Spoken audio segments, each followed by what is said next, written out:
Thanks a lot. Well, earlier our panel was more about investing and angel investment, and today, later on in the afternoon, I'm going to talk about my entrepreneurship hat, let's say. So, who am I? We were the founders of a mobile technology company called Positron back in 2005, based in Istanbul. We grew our business really fast. We were one of the fastest growing mobile software companies in the region, and we sold our business to a company called Monitise, which was recently acquired by an American IT company, fintech company called Fiserv. I also am an angel investor at Galata Business Angels. Christopher recently mentioned the angel investor groups. There's one in Turkey. Companies and people who has made large exits, they gathered together to form angel investor groups, and we're trying to give back to the community and make money out of it. So I'm not a big fan of Richard Branson, but I like this quote because when you're an entrepreneur, you have to dream really big, and you have to set yourself a goal which is really seemingly impossible, and try to catch up with it. Even if you don't get there, actually the whole journey and the sufferings and also the challenges that are going to take you towards that goal is going to bring you to a level where you haven't imagined before. So this photo is really important for everyone, because everything that has ever happened and that's happening right now is in this photo. The only guy who took this photo is not in the photo, so like back then it was only 5 billion, the population of the world, when man was on the moon. But we're really a tiny spot in the universe, but we always think that we are the center of the universe. But we have to think outside the box, you know. That's why people are trying to go to Mars, people are trying to colonize moons, and trying to think about going beyond our solar system. So going back to my company, Positron was a very different company, because when we founded our company in Turkey, there was no angel investors, there was no VC money. So we had to bootstrap. On the picture, on the right-hand side is me, left-hand side is my brother.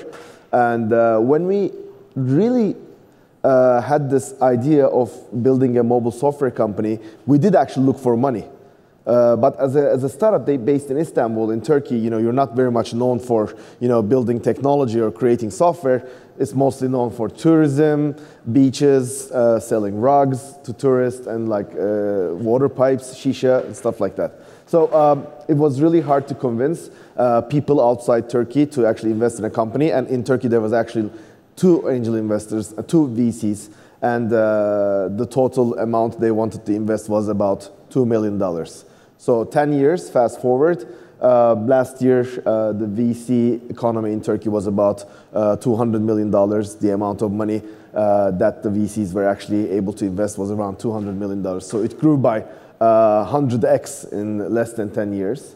But since we were bootstrapping, we were able to turn profits quite early in our business while we were building mobile banking, mobile commerce, and mobile payment software for our clients. And actually we were able to grow outside Turkey, because when we looked at Turkey, it was a pretty big country compared to Malta and like a few other European countries. But looking at the economy, it's just 1% of the world population, and it just produces 1% of the world GDP. So it's a quite average country with average population, 1%, and not huge GDP. So we had to move beyond Turkey, and that's actually when we were able to scale our business. We were building the business slowly, but then, like looking at the revolution in the mobile software space, we knew that we had to hurry up. So we started, opening offices outside Turkey. So we went to Kazakhstan. Kazakhstan went bankrupt, and then we went to Greece.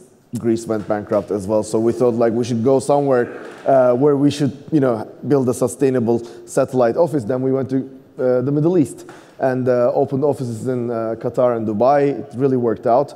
Then we started working with some American clients, and the business actually started growing. So these are the clients we actually serviced throughout our journey as Positron/Monitise. You may see some really big names. eBay was a really big client of ours. When we first built the mobile commerce application for the Turkish eBay, eBay Global only had 7% of stake in this company. And then when it was acquired, actually, it was a real door opener for us.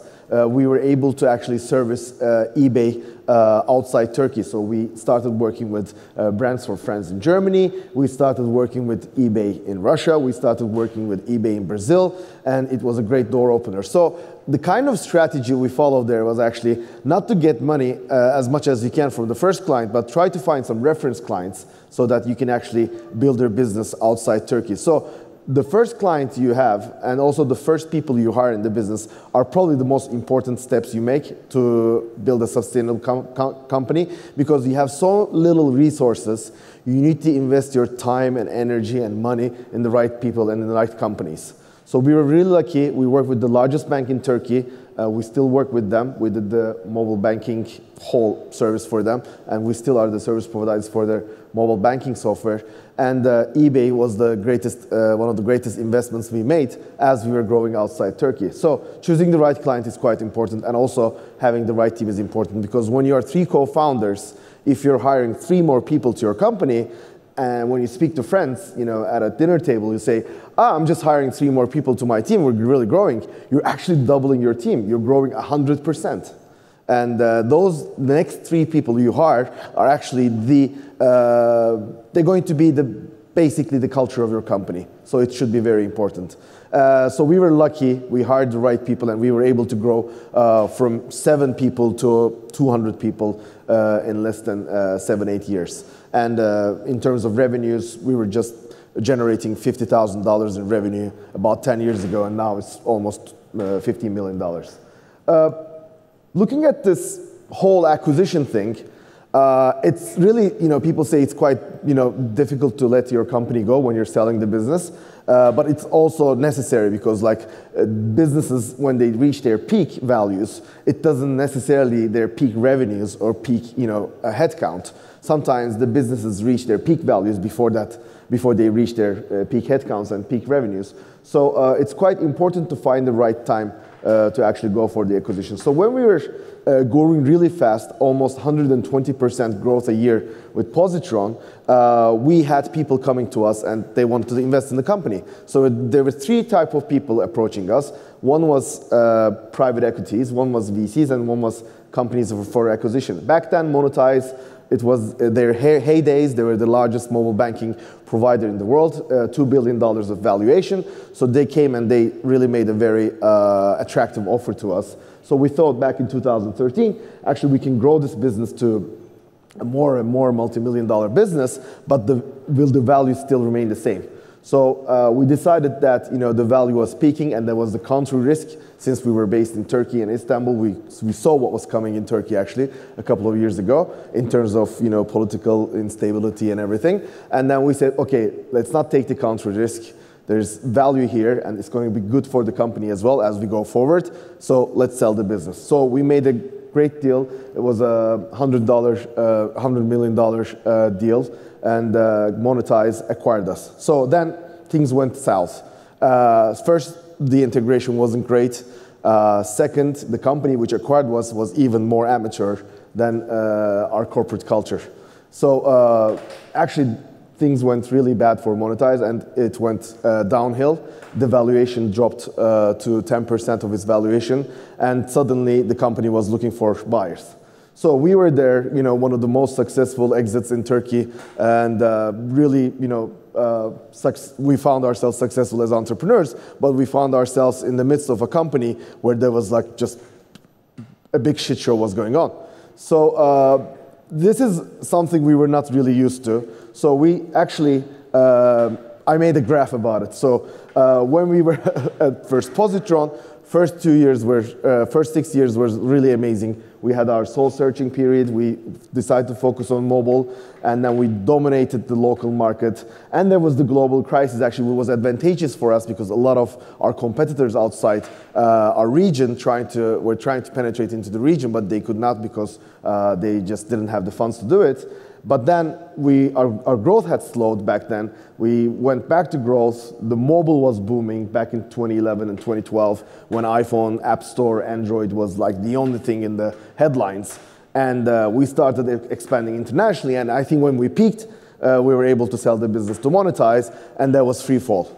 And after the acquisition, the integration, the post-acquisition wasn't great. The company was clueless where to go forward from there.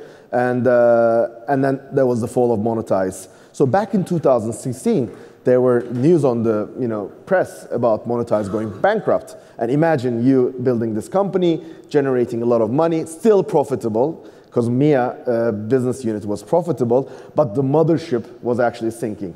So the CEOs got fired, everybody got fired. So when we were acquired, we were reporting to someone that was reporting to someone that was reporting to the CEO.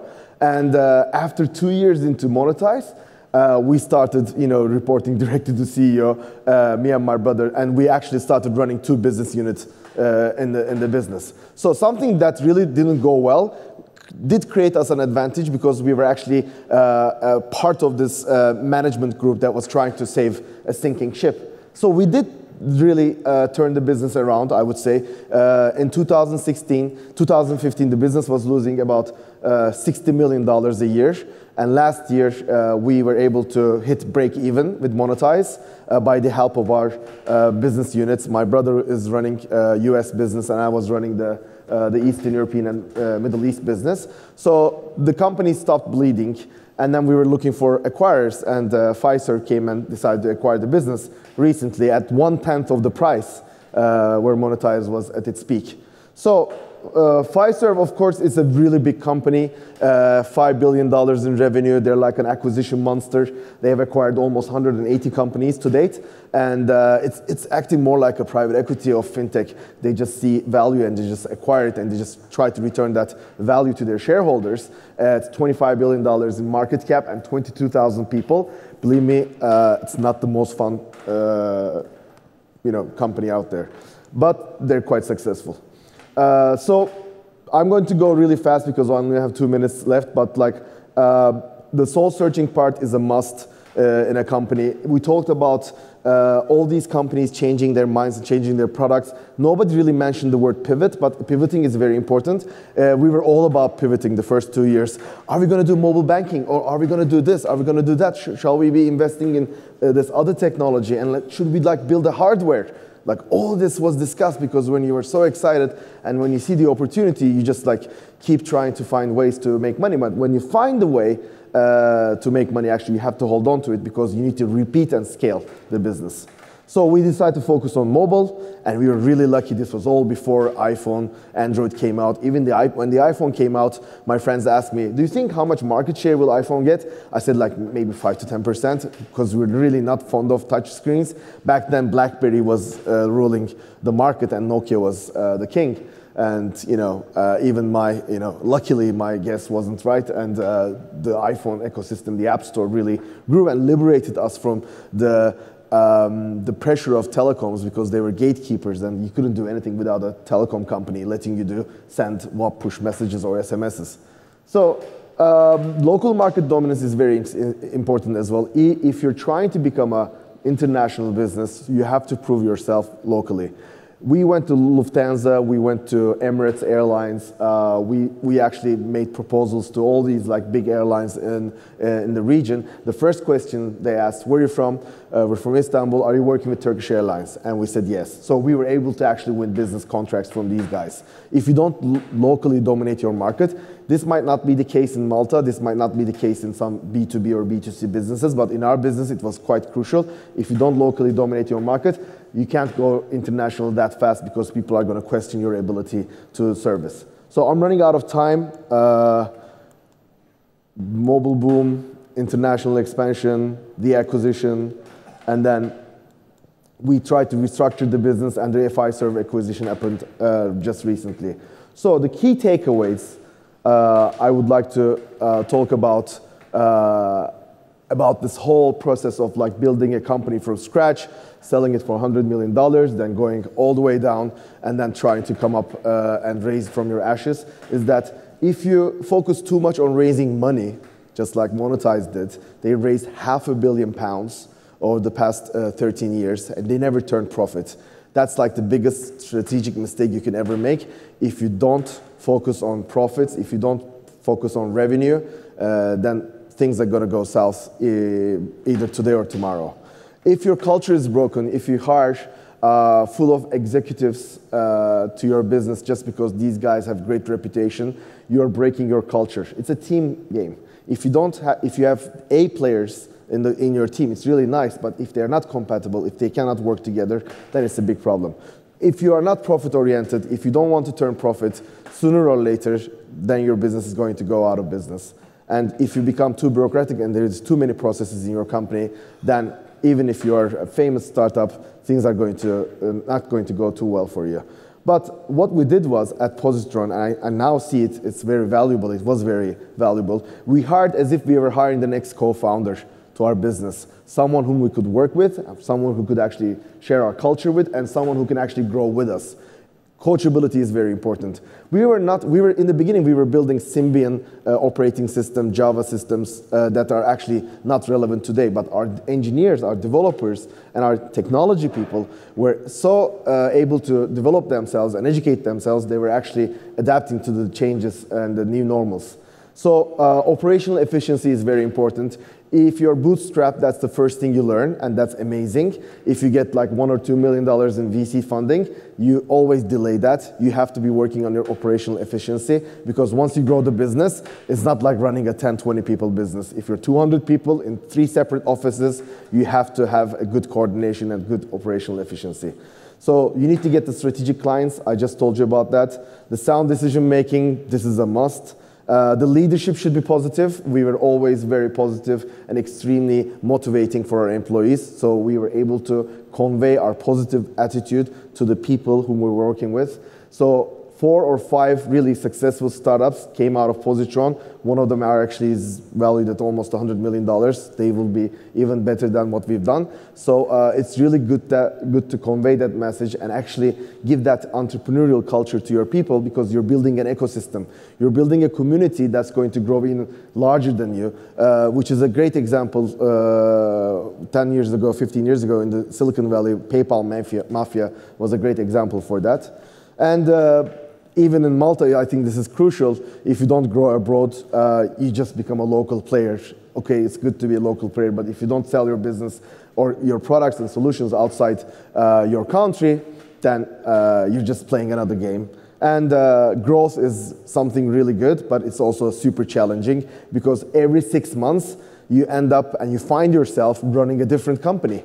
Like 6 months ago, we were like 20 people in this one office, crammed and like building this thing. And then 6 months later, you're 40 people, 2 offices, and it's a completely different story. Anyways, so it was very quick. Actually, the presentation was supposed to be a bit longer than this, but I really would like to thank you for inviting us over and listening. And if you have any questions, I'll be outside during the coffee break. Thanks a lot.